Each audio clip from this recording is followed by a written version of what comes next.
Hari Moyang Puja Pantai is the last of the traditional rituals still being practiced by the Mari. According to legends, the ritual appeases the spirits of the sea was started many years ago when a junk ship carrying passengers and goods was caught in a big storm off Pulau Keri, near Tanjung Ru, in the Straits of Malacca.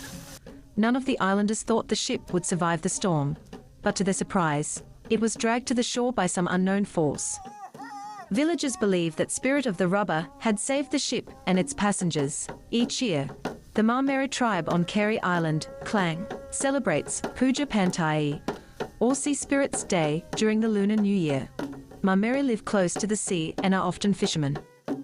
Traditionally known as seafarers, the Mari hold the annual event to ask spirits of the sea for protection for their families and nearby community, as well as for a good bounty throughout the year.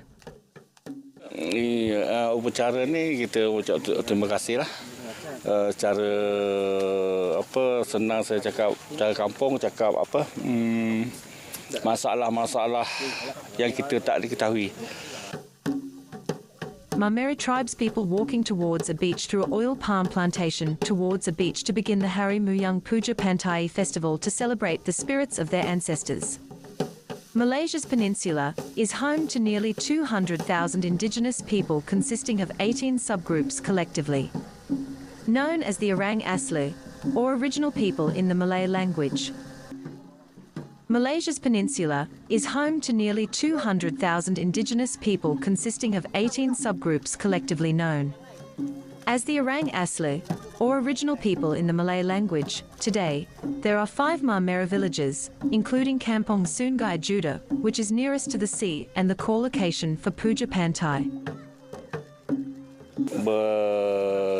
Bercerita dengan moyang lah, minta rezeki, melimpahkan rezeki, jenjang bayang kita, maksud saya biar tubuh jenjang bayang tu bertubuh, kita yang sihat, walafiat, kita minta mohon kepada moyang dengan rezeki di laut tu lah.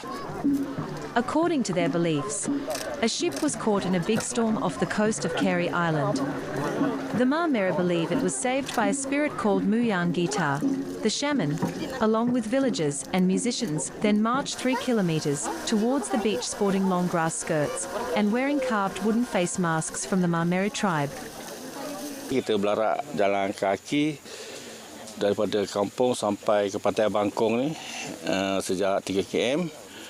Dan untuk setahun sekali ialah untuk kita ibarat macam bayar lah. Ibarat kita beli barang, kalau kita butang cukup bulan bayar, itulah maksudnya. Various types of food are placed on the platform to be offered to the sea spirits in a Thanksgiving ritual called Puja Pantai, and villagers also present food offerings at the wooden platform, or sandgar, prepared since the beginning. Mari teenage girls comfortably wear their traditional clothes, and a shaman rubs rice powder on the face of a teenage girl as part of the ceremony. Moyang nak saya. Dia nak saya cucu mana. Dia jemput saya. Saya hadirkan sama-sama.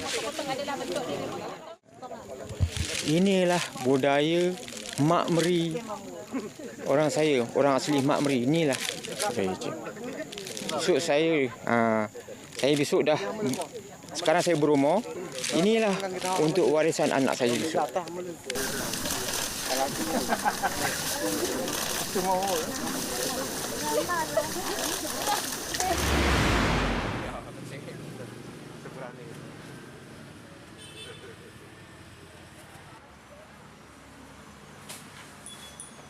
As the morning twilight approaches in an Indonesian city famed for its street food scene, a queue of sleepy customers snakes its way along the road in anticipation of a local culinary legend.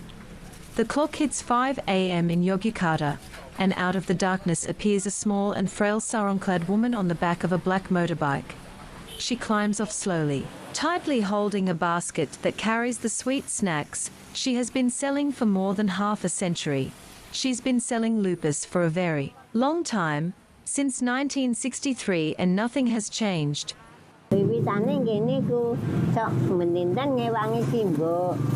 dia tanggung sakit terus bocah dodol apa piye ta nek ya mbok ora isin ora yo nek anu tak anu gawe ke dagangan yo bareng-bareng yo niku rumiyin nek pautan 100 kok Pak mboten kados sakniki.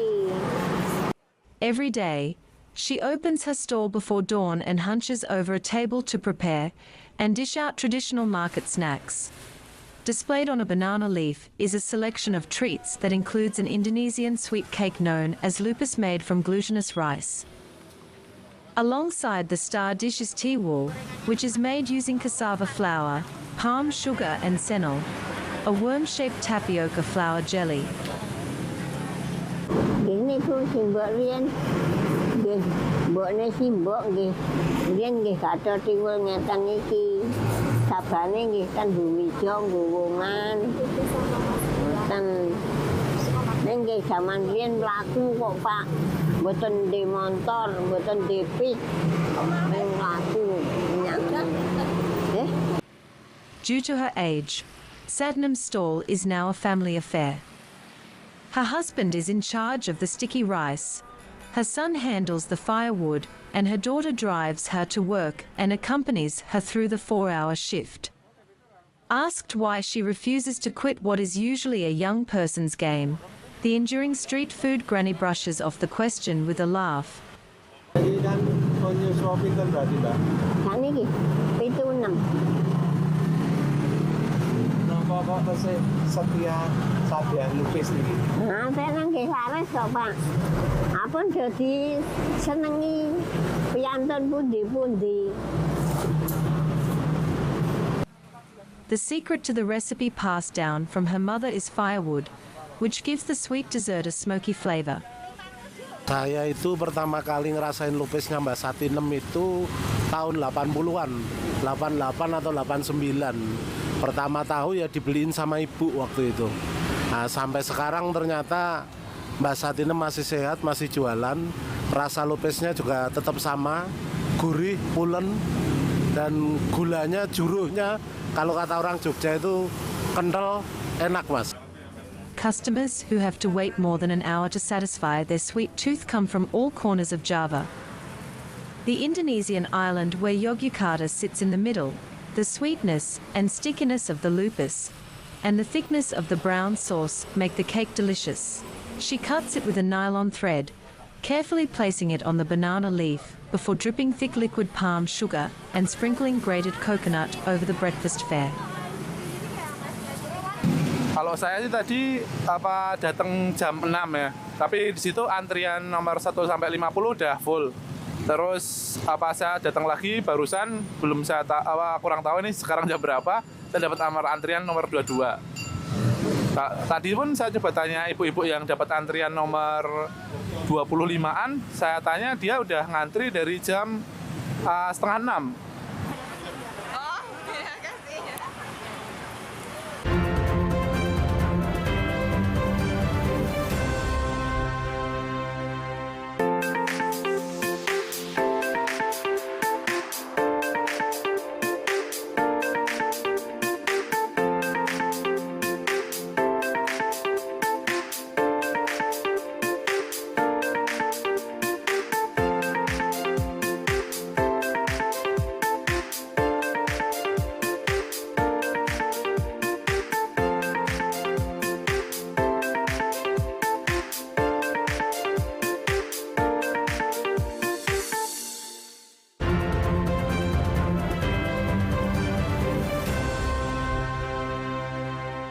To take care for my baby.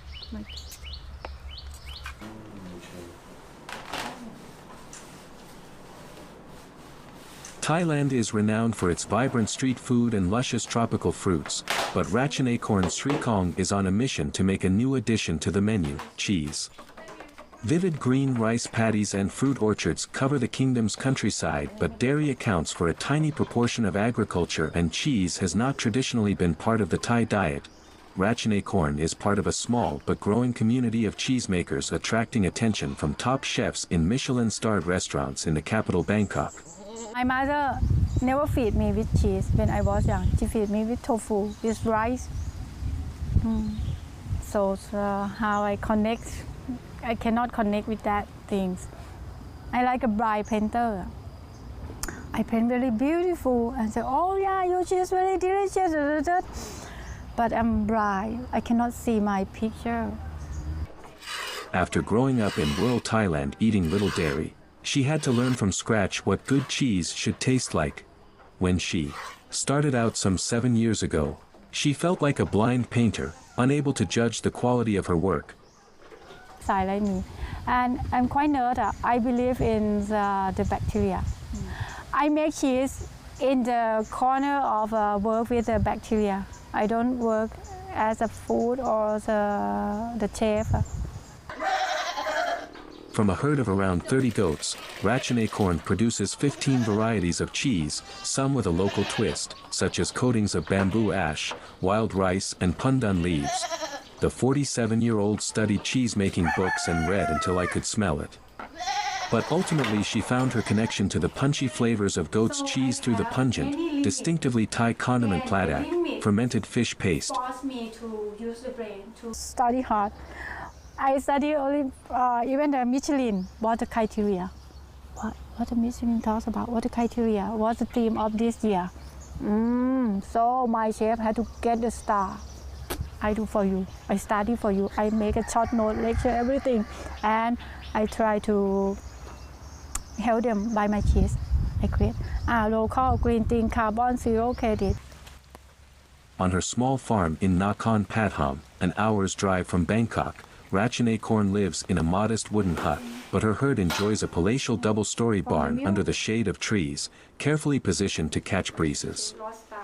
Making cheese in Thailand, where the weather is hot and humid almost all year round, is no easy task. I think their star, their Michelin star, is mine. You get only 3 maximum, but I 10 or 20 I can because I collect from you everything. I think customer not divided by nation, divided by they love it or not. I don't care you are Thai or expat. If you love my cheese, you are my special one. Rasmi reflects on her challenging early days, describing numerous failures despite initial success.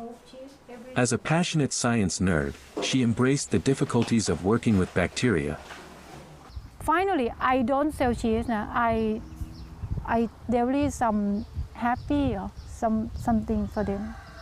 Make them smile. After extensive preparation, she personally delivers her cheese to over 10 high-end restaurants in Bangkok, including 4 Michelin-starred ones.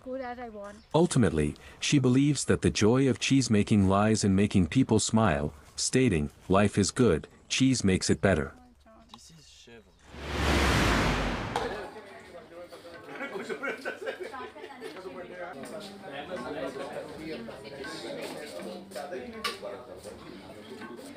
Every region in the country has its own flavors and ingredients that add nuances to different micro-cuisines, and each cuisine has its own history and legacy.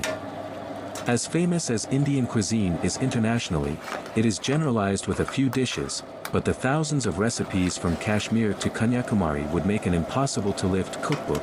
Butter chicken is prepared with marinated chicken that's first grilled and then served in a rich gravy made with tomato, butter, and a special spice blend as a base. I don't want to reclaim what is meant is ours. There's nothing to reclaim about it. It's already ours, well documented. It's historical fact from Government of India's awards to Government of India citations in their websites. Everything is absolutely clear. There's no reclamation needed. It is ours, and we'll make sure that it remains ours. 2 Delhi restaurants both claim to have the right to call themselves the home of the original butter chicken recipe. The roots of butter chicken are only as recent as the 1950s, when it was developed accidentally by the chef of famous restaurant Moti Mahal in Delhi, the capital of India. For Chef Kundan Lal Gujral, it was a common practice to throw in butter, tomatoes, and leftover tandoori chicken into a pot to make use of the leftovers.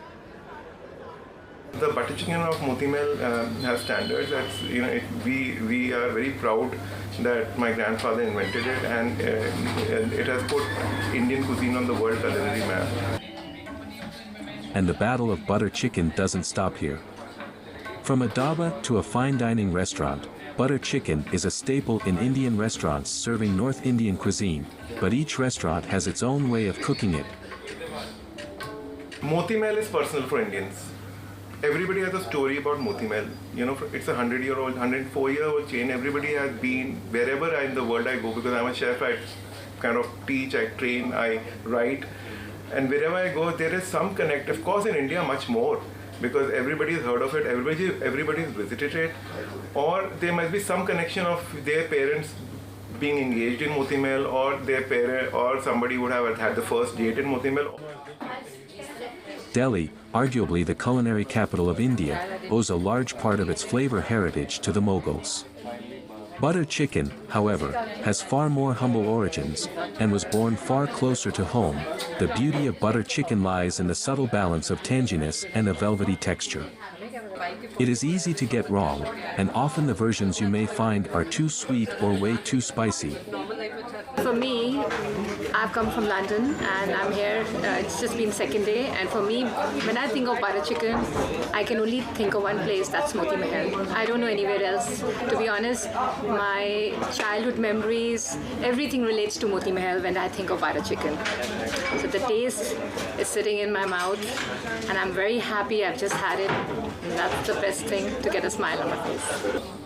Authenticity is overrated, and the best kind of food is that which evolves unapologetic ally, adhering to the basic objective of pleasing the palate.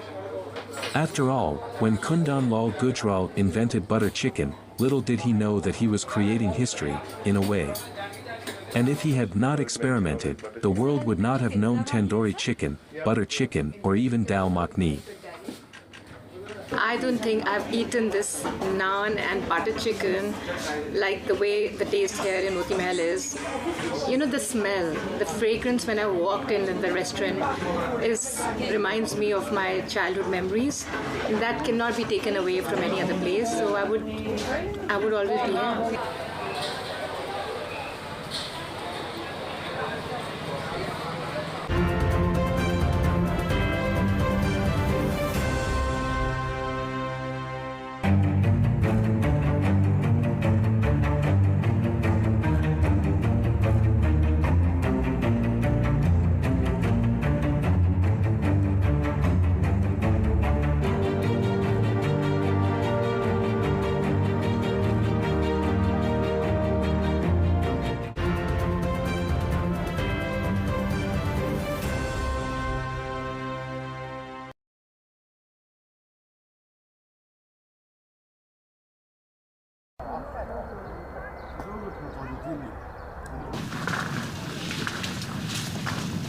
The world's wine production dropped 10% last year, mostly because of extreme environmental conditions, such as droughts and fires, according to a leading industry body. Scientists say climate change driven by greenhouse gas emissions is making extreme weather more frequent and intense. At an experimental vineyard in China's northern region of Ningxia, a researcher delicately unwraps a newly grafted hybrid vine, part of a game plan to combat climate challenges to the country's nascent wine industry.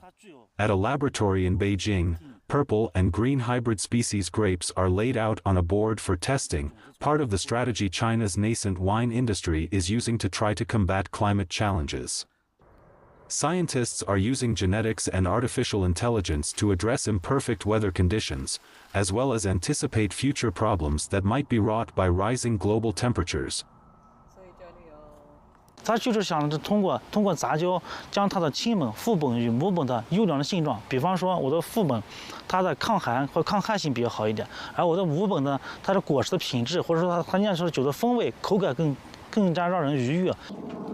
A recent review in Nature highlights that global warming is impacting grape quality and altering the suitability of current wine-growing regions, resulting in both advantages and disadvantages for different areas. In response, many Chinese wineries are focused on adapting to these challenges. 它的那个果实的葡萄生长，包括果实的品质，朝着我们所理想、所需要的这个方向是发展的。其实我认为葡萄品种需要不停的杂交跟回交，能让它的品质，在它不光在品质会越来越好的同时，把它的就是最早的基本的这些抗性、抗虫、抗病、抗寒、抗旱，这些包括抗盐碱这些优良的基因能继承下来。这我觉得这是我们杂交的最终的目的。Solutions are sought both in the sterile calm of CAS laboratories and in the dusty fields of wine-producing areas like northern Ningxia. There, temperatures in winter drop so low that vines have to be buried. We want to know if we plant some vineyards in a given position, whether that position will keep the sustainability in the context of climate change. So what will happen in the next 10 years, 30 years, or 50 years, or 100 years? So to do that, we have to use a coupling of prediction of climate with the different scenarios, and also with a mathematical modeling work to see what will be the performance of the vine. Rising temperatures are causing grapes to ripen too quickly, leading to high sugar levels and low acidity, creating significant challenges. To address this, and experimenting with new cultivation practices and considering vineyards in cooler areas like mountainous Yunnan and Tibet. Meanwhile, Dai's team in Beijing is using mathematical and climate modeling to predict future sustainable growing regions, aiming to assess the viability of vineyard locations over the next few decades in the face of climate change. These prejudices propagate in the wine industry, but nowadays with the challenge of climate change, I think during the last 10 years, even Europe, they changed their mind, they changed their opinion. They start to welcome the interspecies varieties because they have a very high resistance to disease, to drought, to different things. And of course, they maintain a rather high quality. The most ambitious strategies involve developing new hybrid grape varieties that are more resistant to inclement weather. 搞栽培来说，最怕就是气候的不稳定性，就包括突然性的降温，包括冰雹天气，包括这种冬季的极冷天气，都对农业，尤其对葡萄生产都有很大的危害的。所以基本上所有葡萄酒庄最担心、最困扰的也是这些事情。Each year, the lab has the potential to produce around 20,000 new genotypes through crossbreeding, all of which must be evaluated.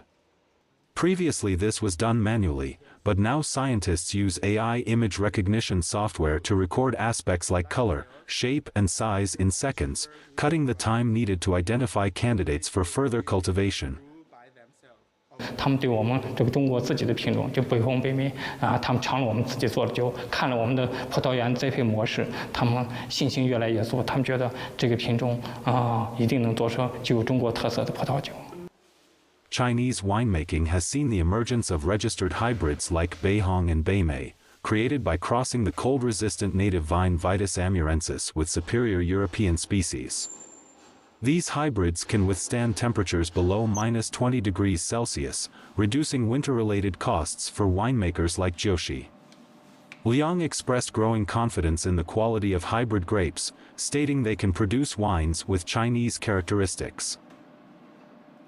我就是想着是，能做一个就属于是我们中国有我们中国特色的一个葡萄品种，当然这是我们最高的一个理想。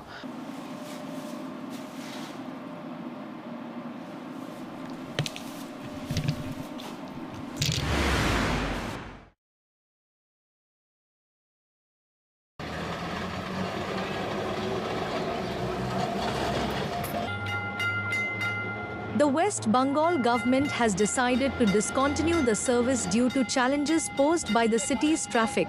Kolkata's tram system, which has been a part of the city's landscape since 1873, is set to come to an end. The sound of a tram bell in Kolkata brings deep Das great joy, symbolizing the significance of the city's historic tram system.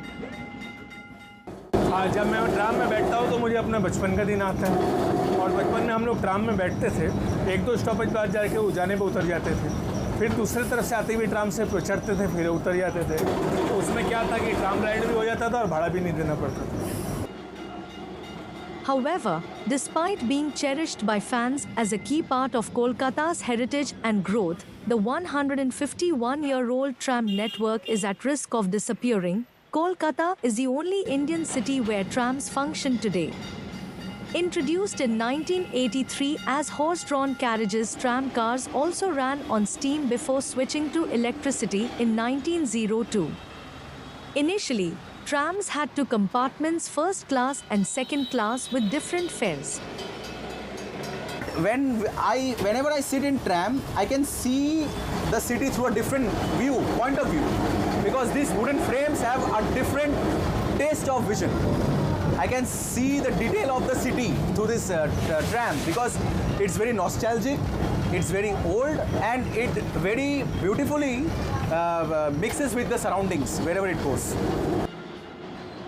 Introduced in the sprawling eastern city in 1873 during the early days of the Imperial British Raj, trams in Kolkata were initially horse-drawn, then steam-driven. Electric-powered trams took to the streets in 1900.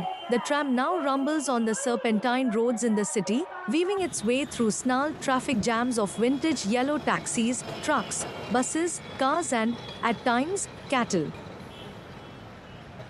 And I don't know what's going to be happen in future. Maybe this is the last tram which I am riding, and this will be the last, and I cannot see something new other than this. Whenever I think about it, I really feel sad about it, that I am riding these trams and one day they all will be scrapped. But the next time I think that we can be the change, we can do something. So let's not lose hopes, and let's fight for it. We can make something better out of it instead of scrapping it. These noisy fans and these old seats have lived through 2 world wars, India's independence and modernization. The single-story trams, painted in uniform stripes of bright blue and white, with a sunshine yellow top, trundle along at around 20 kilometers per hour. At best, when they're not stuck in traffic. City का या शहर का विकास होना चाहिए, साथ साथ में पुरानी संस्कृति और सभ्यता को भी बचाए रखना चाहिए। तो ये हमारी पुरानी पहचान है और जो अभी तक बची है। The state's West Bengal Transport Corporation argues its trams are cheap, safe, produce no noxious fumes and are economical, fitting 5 times more passengers than a bus, calling them part of the city's glorious past, present and our future. The state feels that only 6% of Kolkata's surface area is roads, and trams vying for this space adds to the congestion. Definitely, so this is the only city in India which has the tramways, and if this is removed, then this glory of the not only the city, the country will be lost.